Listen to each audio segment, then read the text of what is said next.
Welcome, everyone, and thank you for joining us on today's ACA Connects Vendor Solutions webinar presented by Luck Grove. I'm Tamika Slappy, ACA Connects Manager of Member Services. Today's webinar will be recorded and made available within 24 hours in the Member Lounge section of our website. If you have a question during today's presentation, we encourage you to please submit your questions at any time using the Q&A feature, and we'll get to your questions either throughout the presentation or during the Q&A segment at the end of today's discussion. Now, allow me to turn it over to today's moderator, John Higginbotham, ACA Connects EVP and COO. John, over to you. Thank you, Tamika. Good afternoon, everybody. Hope everybody's having a good day. To those members of ours that are part of the hurricane from a couple of weeks ago in the Carolinas, we're here for you. If we can help you in any way, let us know. And those that are down in Florida and suffered that devastation from last night, there are things that we could do for you here at ACA Connects. Please don't hesitate to reach out to any of the staff here, and be safe. Be safe out there. It's going to take a lot to get Florida back up and running again. Today, we have a newer member to ACA Connects Associate Member Program in Luck Grove. And with me today is Nick Feeder. He's the Director of Permitting.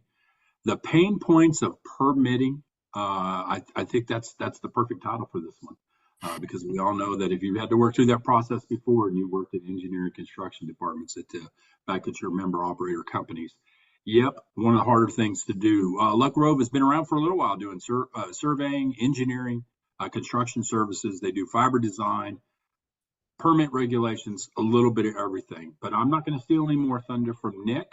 What we're going to do is he's got a great presentation and a lot of experiences, a lot of feedback from the folks that have used their services as a way to kind of explain some of the things that they do. So, and some of the things they can work around and some real success out there in the field. So with no further ado, I'm going to hand it over to Nick. Thanks for doing this today, Nick. Thanks, John. Thanks for the introduction. Everyone, again, my name is Nick Feeder. I'm the Director of Permitting, and this webinar is the pain points of permitting. So during this conversation today, we're just going to go over some of the common challenges that we've faced in permitting, some of the strategies that we've implemented to overcome them. We're going to explore some key factors that must be considered when planning your build, especially given this evolving industry of telecom through the years. In particular, we're going to go over 4 specific municipalities that we've worked with, some of the challenges we face there, and how that can relate to any of your future builds in the future. So we can go to the next slide, Tamika. Kind of a fun statistic here. According to the US Census Bureau, there are over 19,000 cities, 16,000 townships, 3,000 counties, 50 states, and obviously 1 federal government across the US, right? The fun part about that is each of them have their own permitting guidelines. So obviously this call today isn't to discuss the individual ones, all 49,000, whatever that number is, for municipalities within the US. Rather, for specific ones, then the similarities that you're going to see no matter where you are, whether that's New York, Pennsylvania, California, etc. Right? To kind of give you guys a fun story on permitting and where it started with us. One of our first permits we submitted was for a municipality in Plano, Texas. One of their requirements were that we had to hand deliver this permit. I am located in Syracuse, New York. Obviously, driving to Plano, Texas would have been quite the drive. But we were able to complete that ask by the municipality. We were able to eventually get that permit approved. Now, I bring that up because that kind of just highlights some of the requirements that may be implemented by these municipalities. Obviously, we're in the internet age today. We're all meeting today over a computer, over a webinar. You would think submitting that permit over email would be sufficient, but obviously for this municipality, that does not work, right? In order to get these permits approved, you need to follow what the municipalities want. You have to understand what they're looking for, and you need to give it to them, right? To kind of go piggyback off of that and kind of explain our story and how I got here today, it really did all begin with a favor. when I was initially employed by Luck Grove, I was working within the engineering department. I was creating prints for our clients, right, across the country. Well, one of our clients told us, hey, thank you for this print. It's beautiful. But how do we get this actually constructed, right? How do we get the permit here? At that time, I had no idea. No one within Luck Grove had any idea on how to complete a permit because we've never done it before. But our client asked us if we could, and that's kind of where I got involved. I did the research, I found the correct party I need to contact. I understood what a permit is and what this municipality wanted. And we were able to give them what they wanted. And if you go to Sarasota today, you'll see some of the fiber that we designed there currently. The department from then has now grown. Right? We have a team of over 40 members working diligently on permit requests for all our clients. As you can see here, we've had over 7,000 permits approved, and we've worked in over 3,000 municipalities. I think that really just highlights the growth and the necessity of having an efficient permit solution in hand for our clients, right? So these next couple slides, and we can kind of get started. As I spoke about in the beginning, we're going to go over 4 specific municipalities and the challenges that they brought for our permits or for our team, right? You may not work with this municipality, and let's just get started with Perm 75s in New York, right? You may not be located in New York. You may never have heard of a Perm 75. You may never do one, right? But to kind of speak on this and how it may relate to you is a Perm 75 is a permit for New York State for any time your fiber is traveling on a DOT maintained road, right? One of their major requirements is land surveying for any underground work and a PE stamp being required as well, right? So when I was in the beginning of this process and figuring out, hey, how do I get this permit? We want to travel down US 9 in New York. That's a maintained road. How do we do that? We've obviously found at this point surveying is required, a PE stamp is required, and through that understanding, through that research, we've now found that hiring our own land surveyors and our own professional engineer has helped expedite this process, not only for Perm 75s, but in other municipalities we work in across the country, right? Whether we're working in Ohio, California, Florida, et cetera, we've seen that this has been a demand by municipalities in the future. They need to understand exactly where you're placing your fiber, exactly where it's going from a legal aspect, right? Is it within the right of way? Is it within an easement, et cetera? A lot of that research can be done up front, but for Perm 75 in particular, right, you do need that land surveying and the professional engineer. What we have found in our experience, in order to help our clients, right, continue to get these Perm 75 permits, is that it has been more beneficial for us to hire land surveyors, hire professional engineers in order to expedite that process for not only ourselves, but for our clients in the future. We can go to the next slide. Sorry. So the next kind of municipality that has given us some issues in the past is North Carolina Railroad.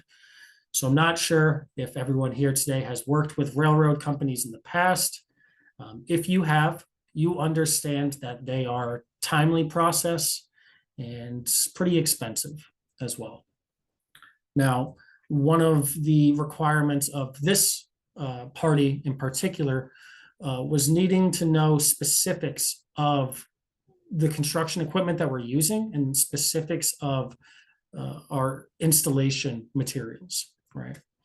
What I mean by that is they needed spec sheets of, if you are directionally boring, what rig are you using?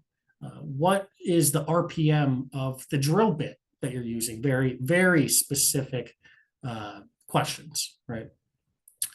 Now I work behind a computer at a desk all day. I haven't done construction since I was 18 years old as a laborer, right? And certainly not telecom construction, right? I didn't know these things. But thankfully, through our own internal construction team, was able to figure that out. I know a lot of people here today, you may have vendors doing the construction for you. It may be difficult to call them, call the foreman and understand, hey, what rig are you using? What is the RPM of the drill bit, right? Very specific things. Thankfully, for Luck Grove, we're able to call my colleague Keith, and he was able to get these answers for us pretty seamlessly.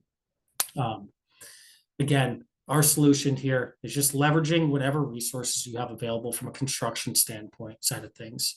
Thankfully for Luck Grove, as I mentioned, we have that construction team. We were able to understand exactly what this railroad needs. We were able to give them those spec sheets, et cetera. We were able to get this permit approved across the board. The next municipality that we've worked with that was kind of an issue is the city of Brunswick. Now, you can kind of see here, it required scaled and overly detailed prints, and it required several points of coordination between multiple organizations. Off the bat, that doesn't sound too outrageous, right? They needed detailed prints. We view them as overly detailed, but it also needed some coordination between multiple organizations, as I've said there.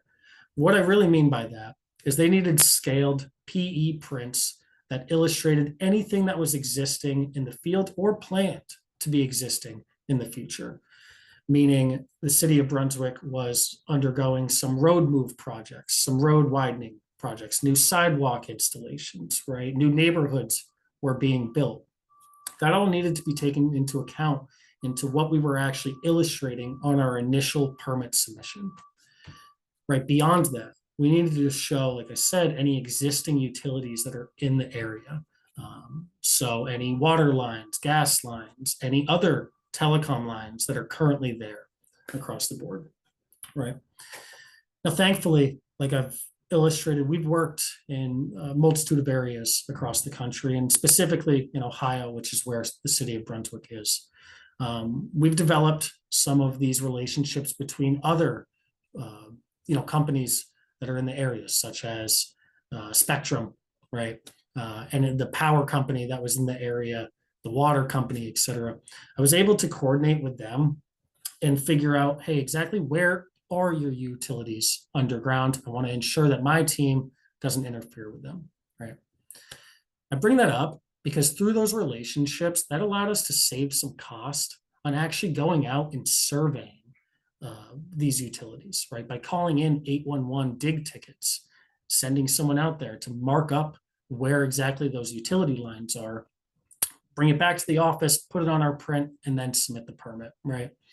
Rather, I was able to use my connections through other teams that are in the area, figure out where their utility locates are, put that on our prints. But beyond that, I'll also mention, ensure you're using any GIS information that's available online, right? We're getting more and more online, and in this business, you're able to capture a lot of the required information from municipalities really online, right? Whether it's any plat data that you would need, GIS data such as utility information, you can oftentimes find that online. Make sure that you utilize any of those online resources as well. Luck Grove has found some immense success. We're actually developing our own GIS servers to keep all that stuff internal. So, hey, if we ever work in the city of Brunswick again, we know where all the water mains are, we know where the sewer is, et cetera. I don't have to call my buddy from Spectrum from there. We're good to go. The last, I guess, problem area. Hey, Nick, before you go on real quick, I just want to send a reminder out to folks. If you've got questions, use the Q&A function. We're happy to entertain any and all questions today. So just a general reminder, if you want to shoot them in now, we can do it along the way, or we can also do it toward the end. So with that, I'll hand it back to you. Yeah, definitely. Feel free. And we can talk about any of these situations more specifically, or if you guys have any areas that you're working in and want to ask if I've worked there, we can go through it as well. The last area, though, I do bring up is Marshfield Utilities. Now, Marshfield is a city in Wisconsin. I'm not sure if anyone's familiar or from Wisconsin, but we all know it gets pretty cold there, right? This city in particular, they have some restraints on when construction can actually occur, right? I think it ends in the end of October and doesn't pick back up again until March. So a story about this one of our clients handed off this area as a planning file and decided we want to serve this community, help us engineer it, help us get the permits for it. Okay. We found during our initial research that about this seasonal weather constraint. We also found during our initial research that pole loading would be necessary to attach to any of the power poles that are in the area, any of the Marshfield utility poles, right? Through our research, we found that that was about 2,000 poles or so. And based off of the handoff to when construction needed to begin in order to finish in a timely manner, we had about a month to do that ask, to send out our data collection team to collect these poles, and beyond that, also do the pole loading in a timely manner to then submit it to Marshfield Utilities in the hopes that it would get approved, right? Thankfully, due to the teams and the coordination that we have between our teams, we were able to complete that ask, right? We were able to work with our data collections team. They collected 2,000 poles and then worked with our pole loading department, ensured that we could do the pole loading analysis for all of those 2,000 poles. And then from our side of things, the permitting side of things, ensure the coordination between Luck Grove, the provider we were working with, and the power company to streamline the process, give them exactly the pole loading reports that they needed, any applications, et cetera. And we got all of them approved at this time, and construction continued. So it was a great success there given the shorter time frame, and I really look back to the teams that Luck Grove has as a major reason for that. So all 4 of those municipalities, they brought up different challenges. They were in different geographical areas. They were different types of permits, right? You may not work in any of these municipalities, but when you look back on what helped us succeed in these areas, it was that initial research of understanding what it takes to get a permit approved here and preparing for it, right? Our first couple Perm 75s, we didn't have land surveying. We didn't have a PE on staff. We weren't able to prepare. We found that if we want to continue working with our client, we want to continue allowing them to place their fiber on New York State DOT roads in a costly manner. We need to hire land surveyors. We need to have a PE stamp on file, right? We've taken that preparation in New York State Perm 75 permits, which were once very challenging for us, now aren't so bad anymore, right? The North Carolina Railroad situation, we figured out exactly what they need in order to get a permit. We prepared by coordinating with our construction team, and now those permits are no longer an issue, right? City of Brunswick, utilizing the past connections we've had with parties we've worked with, as well as keeping an internal system of any GIS relevant information, is now allowed not only for City of Brunswick permits to go more smooth, but any area that asks for extremely detailed permit prints in the future. And then lastly, Marshfield Utilities, right? That was more of an issue on the time frame, right? But thankfully, due to the resources that we have available, it wasn't an issue for us. We have the data collection team on staff. We have the pole loading team on staff. We're able to complete those asks in a shorter time frame than what's typically given, right? So again, make sure you do that research up front. From there, you can prepare and ensure that you get these permits submitted the first time correctly. So again, I bring all this up, and I've mentioned it a couple of times. You may not be working with these municipalities, but with BEAD funding releasing soon, now is the time to review and revamp your permitting processes, right? If you're looking for expansion, if you're looking to take your footprint in what it is currently today and again, expand it, right? You may be running into municipalities like the ones we've discussed that have more strenuous requirements, right? Expansion is going to require some new strategies to navigate different markets. And, feel free to utilize myself, Luck Grove, et cetera, to help you scale your permitting department, to help you understand some of the challenges you might face in these newer markets to do the permits for you, right? So obviously, if there's any questions or anything in particular you guys want to circle back to, or any areas that you guys are struggling with that you want to discuss, just feel free. Well, now's the time. If there's any questions. Yeah, we have actually a few questions. So if you don't mind, can we jump Yep. back to them real quick? In talking about the New York Perm 75 earlier at the beginning of the conversation here, when you're dealing with there in New York, are you dealing with a statewide rep when it comes to the permit 75 as you push it through, or are you dealing with regional type folks along the build? Yeah, that's a good question.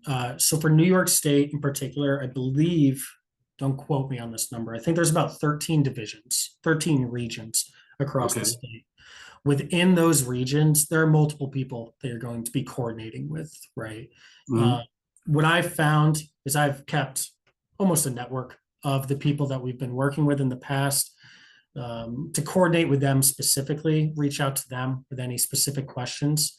Like I said, it's going to be regional, but within that region, you're going to be dealing with the same 3 to 5 people across Mhm. the board.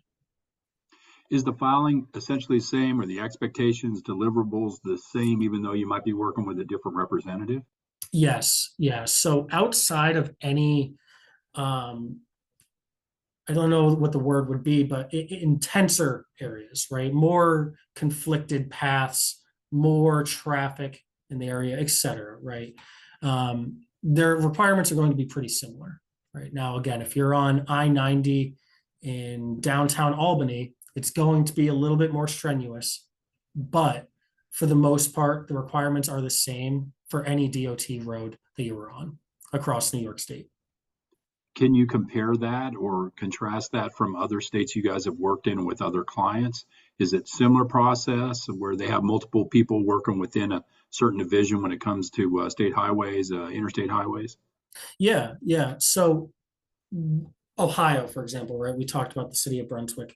Yeah. They're pretty similar in the aspect of they have an ODOT portal, just like New Mhm. York State has NYS DOT, right? Now, within Ohio, it's also broken up regionally. You're going to be dealing with multiple parties within the same region. But again, it's similar to New York where the requirements are the same. I think that's kind of a major benefit to these municipalities and kind of breaking them down like that, Mhm. is that if you're working with a DOT in just about every state that we've worked with, the DOT is going to be the same across the board. Now, if you're working with a county, right, Mhm. counties can vary across each county, but the DOT is going to be pretty similar for every state, if that makes sense, no matter Yep. where you are in the state. Yeah, no, you're going to have some differences on the city county side uh, from municipality to municipality. Here's another one. Here's another question. You talked about 4 different permits along the way here this afternoon. Um, are there some permits that really are a lot more difficult that you guys have run into? Things that you need to be looking for, or just be mindful of? And can you give some specifics about that, other than the 4 that you've already talked about? Yeah, well, I will say, and maybe it's just due to my experience in this field, permits are difficult because of what the ask is from the municipality, right? In trying to understand how to give them exactly what they're looking for. But when I think of it, that's why I think it's easy, right?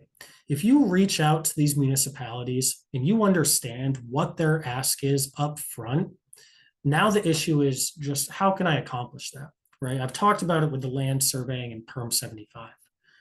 That is an aggressive ask from New York State, but how do we accomplish that? Well, we need land surveyors and we need a PE stamp. Well, once we have that, the issue is solved now, right? The same thing with the city of Brunswick, for example. They need utilities on your prints.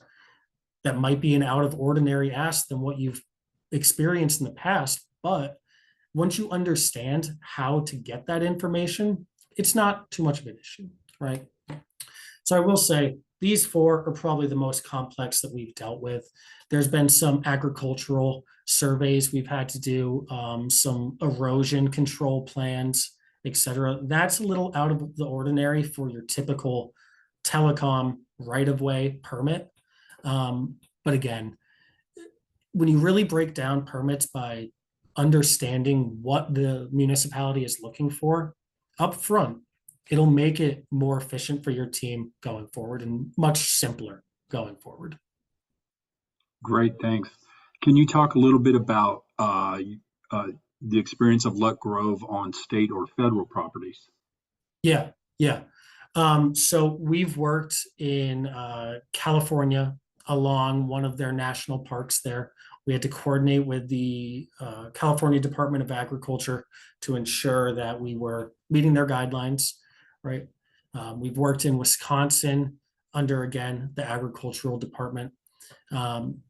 We've have experience, although given slightly limited compared to our state, county, city, again, just because we're not always placing fiber on federal land, right? But we have had experience in various states across the country, like I illustrated with Wisconsin and California. State maintained roads, I brought up the PERM 75s in New York. We've experienced that in Ohio as well. We've done FDOT permits in Florida. We're currently working in Massachusetts. So state permits, for some, they seem daunting. Again, thankfully, we had the experience of doing it in the past.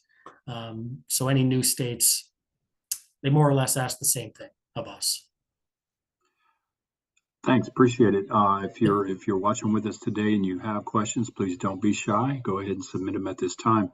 A lot of the larger members we have that registered for this today, that have signed up with us, have deep staffs with lots of experience when it comes to engineering, construction, and permitting. And some of those folks might be looking to just augment the staff that they have because they're going into a new area, or they have a serious shot clock on them on a grant that they might have received that they got to get it done. And they're maybe bumping into a utility that is just maybe a little slow. Can you talk a little bit about your experiences in working with staffs as opposed to doing all the work for them? Now, I think you understand where I'm going as augmenting the staff. How has that worked with you guys, and how might some of our members watching today get a feel for how you guys do that kind of business?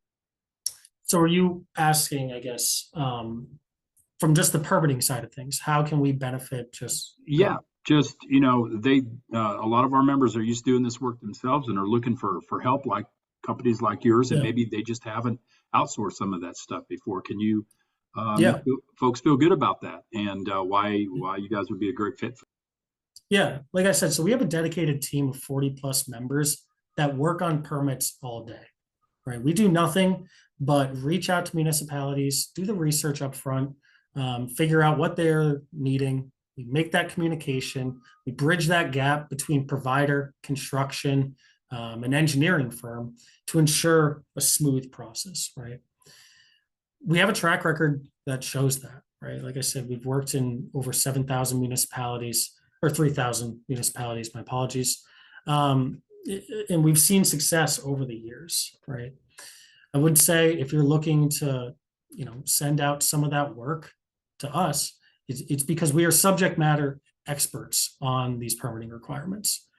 Again, if we haven't worked in your specific area that you're looking for, we've worked in an area that's similar to it. We may not know exactly off the bat what this place needs or this area needs. But again, we have the background to relate it to another area that we've worked in. Thanks. We got a good one in, like I would consider the $1 million question here. Can you share some strategies to get jurisdictional authorities to process permits in a timely manner? It's a good question. It's a great question. Yeah. Where we have found success oftentimes is by making that connection with the party that's approving the permit. What I mean by that is when we have submitted permits over email saying, hey, this is our submission.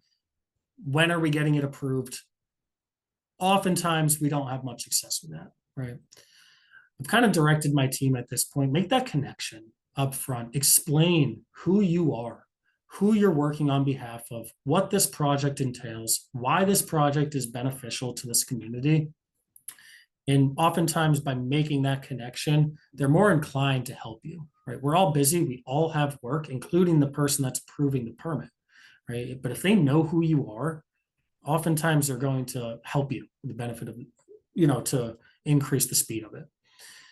Beyond that, there are some municipalities that have limits on how long they can have in order to approve a permit. Utilize that. Oftentimes, I'll read into a municipality's code enforcement rules, see that they have a 30 to 45 day time frame to approve this permit, or at least respond with something, whether it's a revision, etc. What I do is I will then send an email around the 29th day time frame to let them know we intend on proceeding if we do not hear back from them. That'll typically get you a response from there. So that works. If they do respond, sometimes they'll even say, okay, approved to proceed at that point. But again, just make sure you understand what their timeframes are. And then beyond that, make sure you understand who you're talking to. Yep. Right. Make that connection. Yep. More questions if you want to send them. This is really the last one I have at this point. Okay. If you could talk a little bit more about, is it more difficult to submit the permits for work in rural versus urban areas? You've kind of touched on a little, but if you could kind of talk a little bit more, and I'll be keeping my eye out also for more questions as they come in. Yeah, I think they both bring up their own challenges, right? For a city permit or an urban permit, there's going to be more conflicts in the area. There's going to be other utilities there. There's going to probably be more requirements in order to actually get the permit approved. But I will say, oftentimes, those requirements will be illustrated in a better manner online and a more easily accessible way to understand, right? They have the funds to, put their right-of-way permits online. They may even have a portal, et cetera. They really can streamline the process. Again, it might be a little bit more difficult actually completing the permit, but understanding what the permit is can be much simpler in an urban area versus a rural area. There's some municipalities I've worked in where the population is about 1,000, right? Their Facebook page is what comes up when you search the town on Google, right? It's harder to figure out who you're communicating with, how we get this permit, et cetera. But oftentimes rural areas won't have as much requirements for these permits, right? So I say that they both bring their own challenges. They're both hard in their own ways. I wouldn't necessarily say one is tougher than the other. All right, I got another one in. Have you found a good pace at which you submit permit apps as opposed to submitting them all at once? Yeah, definitely. So I think that kind of goes back to the initial introduction to the municipality that you're working with and making that connection. Oftentimes that initial reach out, I'll submit one permit, let them know this is what it's going to look like. I'm going to explain again what we're bringing to this municipality, and also get a feel for what their workload is. Mhm. Right? Again, I mentioned they're all busy. Everyone's busy. So if they're very swamped, right, swamping them more with 80 permits all at once probably isn't the most beneficial move for anyone, right? So oftentimes submit one permit at first, understand what their workload is like. But for a general rule of thumb, I like to have all permits submitted and hopefully approved 3 months before construction is even scheduled to go, right? That allows you ample time for, if construction has to deviate any of the paths, if you want to switch out potentially any projects, et cetera. But that's kind of a good general rule of thumb. have permits submitted 3 months or so before construction is even scheduled. Okay. I think we've kind of run through the questions that we have, but to continue this offline, if you could maybe give us some feedback. There you Yeah. go. I'll let you kind of read that out. Yeah. So obviously I know we went through a lot today, everyone. If you need any help, please don't hesitate to reach out, whether that's a specific area that you're having problems with, or if you need help with resourcing, right? We're available. Buck Grove can be a tool for you to help streamline your permit process or also help answer any questions you may have. I have my colleague Gene's contact right here. Please feel free to reach out to him. You can also feel free to reach out to me, and we can, discuss from there. Great. We appreciate you being with us today, Nick. And I urge all those watching today, if you have questions or need more information, to please reach out to Gene. His contact info was up there just a second ago. As Tamika said at the top of this, we will have this, not only the slides, but the actual recording up within 48 hours on the ACA Connects Member Lounge site. And we'll make that available to you. If you were to have any kind of problems, don't hesitate to reach out to Tamika and me. We will fix you up. I want to say thank you to Nick again today for spending some time with us and talking about Luck Grove and all the products and services that they provide when it comes to permitting. We wish you luck out there because you guys do really hard, tedious work, and we appreciate you being with us today. As a reminder out the ACA Connects members, Summit 2025 is coming up on March 4th, 5th, and 6th. Registration is now open. Go to the ACA Connects website. Not handicapping today who's going to win this election on November 5th, but what we know for sure is that we're going to have a new administration in town come January 20th.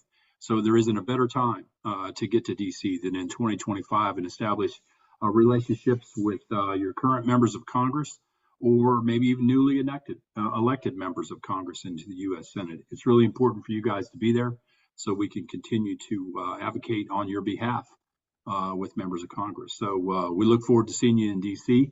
And like I said, don't hesitate to get to our website. If you have any questions, as always, reach out to any of my colleagues here at ACA Connects. And we appreciate you giving us a few minutes of your time today. Have a great afternoon.